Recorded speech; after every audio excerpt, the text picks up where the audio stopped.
Factory से मेरी फौज ने आपके मुल्क में असला भी। देखिए, पाकिस्तान ऑर्डिनेंस फैक्ट्री की मार्किंग, जनाब मेरा नाम बख्शी है, इरशाद साहब काइंडली मैं रिक्वेस्ट करूंगा आपसे ताकि हम एक दूसरे की बात सुन ले, ठीक से गुफ्तगू हो सके।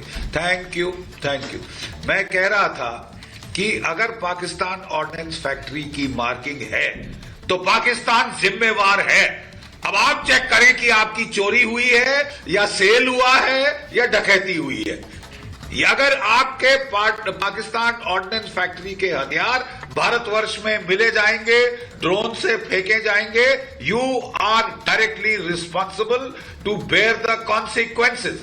अब मैं कहना चाहता हूं कि दीपक वोरा साहब ने बहुत पते की बात कही।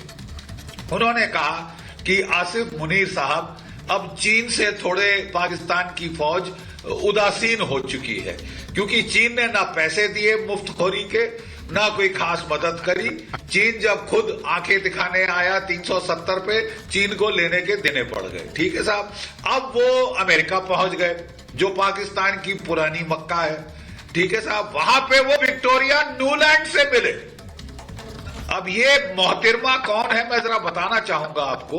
ये मोहतरमा वो है जो कि हर जगह यूक्रेन में वो ट्रबल करा रही थी है, और जहां जहां कहीं पे कुछ गफलत होती है वो पहुंच जाती हैं, चाहे अफ्रीका में चाहे यहां।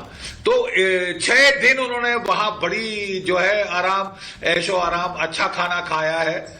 और पहले भी आप मिलियंस ऑफ डॉलर्स अमेरिका के खा के आप लोगों ने पाला था ओसामा बिन लादेन को अपनी पाकिस्तान मिलिट्री एकेडमी काकुल के 800 मीटर दूर। ठीक है साहब, अब आप फिर आपको पाकिस्तान को उम्मीद दिख रही है कि चीन ने तो खास मदद नहीं करी, चीन भारत से पंगा नहीं ले सका, तो चले साहब अमेरिका के पास चले।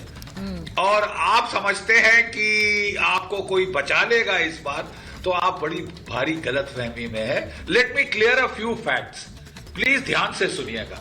आपकी इकोनॉमी तबाही की कगार पे है। हाँ।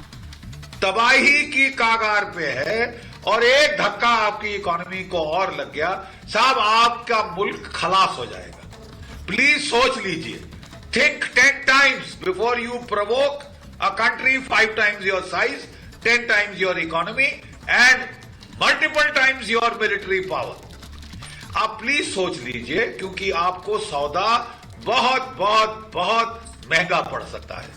दैट इज माई सौदा महंगा हो सकता है। क्या फॉर्म ये लेगा? I will not help the Pakistani general staff. तो एक मिनट, मैं पाकिस्तानी जनरल स्टाफ की मदद नहीं करना चाहूंगा बता के कि क्या स्पेसिफिक है। मैं सिर्फ कहूंगा हमारे पास मल्टीपल ऑप्शंस है। Air strike, missile strike, drone strikes, surgical strike, larger attacks, limited offensives, to going all the way up to की पीओके को ही बाहर ले लें आपसे, बहुत हो गया। वहां के लोग बहुत तंग आ चुके हैं और गुहार लगा रहे हैं बार बार, हमको शायद उनकी सुननी पड़ेगी। नहीं, इरशाद साहब आ रही हूँ, 1 मिनट आ रही हूँ आपके पास, आप बोलते जा रहे हैं, मैं एक बार आ रही हूँ आपके पास। सरकार अख्तियार करेगी ये तो हमारे आर्मी हेडक्वार्टर और चीफ ऑफ डिफेंस स्टाफ को मालूम है जी। मैं ये देख रहा हूं कि इरशाद साहब बड़े मुस्कुरा रहे हैं बीच में, और वो क्यों मुस्कुरा रहे हैं मैं जानता हूं। ये सारे पाकिस्तानी, इन सब के पास विदेशों, इनके पास भी दूसरा पासपोर्ट होगा, पूछ लीजिए। गोली चली, ठीक है, ये भगे।